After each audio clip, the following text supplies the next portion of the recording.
Good morning. This is Father Stephen Kelly from St. John's Church in Detroit. We're continuing our series of daily morning meditations where we generally look at one or another lessons that are assigned for morning or evening prayer, what is known as the Daily Office Lectionary. And today for Thursday, I made it safely yesterday to Philadelphia.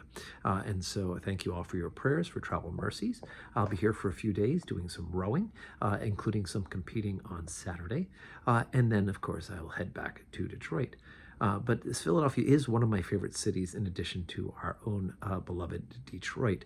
And I do enjoy getting here and visiting with friends and seeing places where I was involved in ministry before I moved back to Detroit.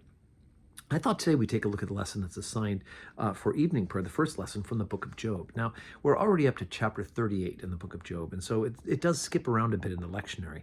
But remember what happened with Job is that that God has taken away from Job all that was his and all the good in order to test him, to prove, in fact, that he would be righteous and not abandon God. And he's afflicted with all sorts of sores. And then into the story come a bunch of his friends who say, look, the reason that this is happening is because you're not righteous, because you're not holy. And of course, we know, in fact, that Job is righteous and holy. And so finally, Job does the one thing that all of the friends in the story don't do. Job talks to God rather than talking just about God. And so at one point, Job finally says to God, look, this is not fair. This happening to me is not fair.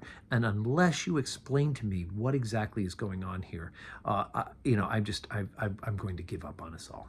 And so this is God now speaking to Job, his response. And in fact, God doesn't end up answering Job's question, even though Job has set up the parameter of what he needs God to do.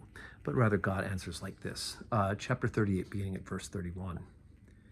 Canst thou bind the sweet influences of Pleiades, or loose the bands of Orion? Canst thou bring forth Mazzaroth in his season?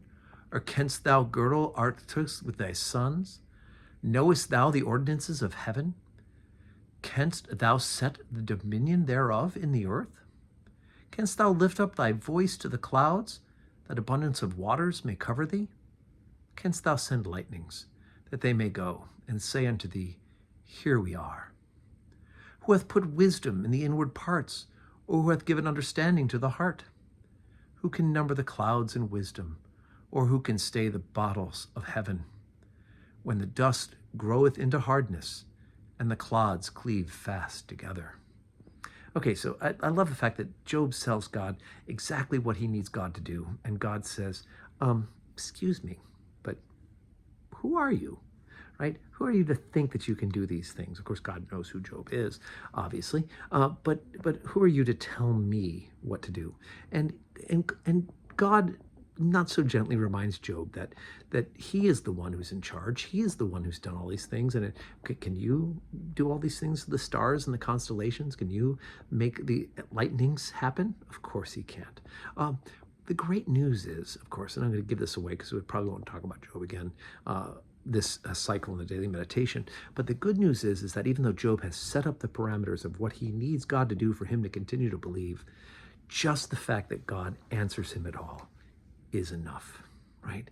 And how often in our own lives do we set up all sorts of parameters for what we think God should be doing, when in fact, all we need to do is continue to talk to God, not about God, and to be satisfied with his answers. And we ask God for the grace to be able to do that exactly. So as I said, I'm out of town, so we don't have public worship at St. John's this week. But I do hope that you are saying your prayers, morning and evening prayer, if you are so inclined, but definitely praying every day and giving thanks to God for his many blessings.